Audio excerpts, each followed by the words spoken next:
आप देख रहे हैं लाइव इंडिया हर पल।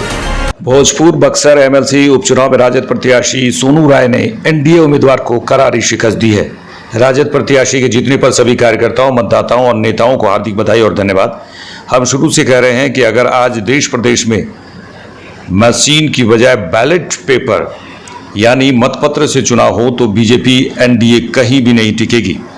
बिहार चुनाव में पोस्टल बैलेट पेपर में हम लोगों ने 150 से अधिक सीटें जीती थी, लेकिन तंत्र, यंत्र, षड्यंत्र और छल कपट से हरा दिया गया। उन्होंने कहा कि आजकल मतगणना के दिन भी देर रात 1 से 2 बजे तक चुनाव परिणाम घोषित किए जाते हैं।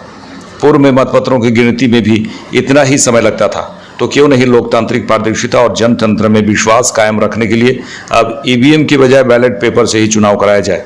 और हाँ, हम हमेशा जीतने के बाद भी ईवीएम से मतदान कराने के पक्षधर रहे हैं। पुनः फिर जीत की बधाई। नमस्कार। बक्सर भोजपुर एमएलसी उपचुनाव में राष्ट्रीय जनता दल के हमारे जो प्रत्याशी भाई सोनू राय जी की भारी मतों से जीत हुई है। एनडीए को करारा हार का सामना करना पड़ा है। मैं अपने दल के सभी नेताओं को, कार्यकर्ताओं को, मतदाताओं को शुभकामनाएं और बधाई देता हूं। आप सब लोग जानते हैं कि ये चुनाव जो है बैलेट पे चुनाव हुआ है, और अगर बैलेट पे चुनाव होगा तो बीजेपी जो है कहीं टिकने वाली नहीं है, एनडीए कहीं भी टिकने वाला नहीं है। आप सब लोगों को पता होगा कि जब बैलेट पे बिहार विधानसभा की गिनती हुई थी, जो अभी विधानसभा का चुनाव खत्म हुआ, राष्ट्रीय जनता दल और महागठबंधन के प्रत्याशी लगभग 150 से भी ज़्यादा सीटों पर विजय प्राप्त किए थे।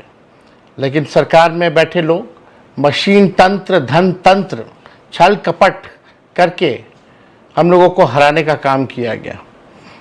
आज भी अगर मशीन से गिनतियां होती हैं तो पूरा दिन लग जाता है, रात के 1-2 बजे तक गिनती होती है। पहले भी वही होता था, लेकिन कोई फर्क नहीं है।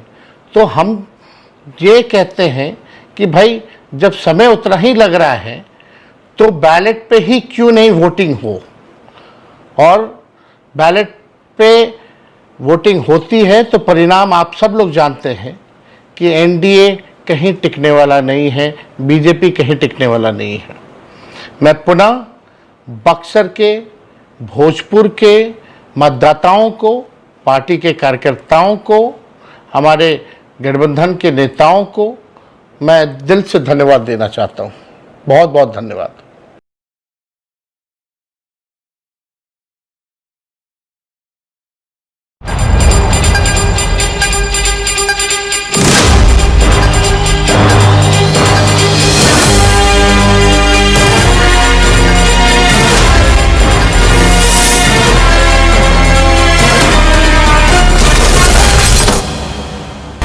आप देख रहे हैं लाइव इंडिया हर पल।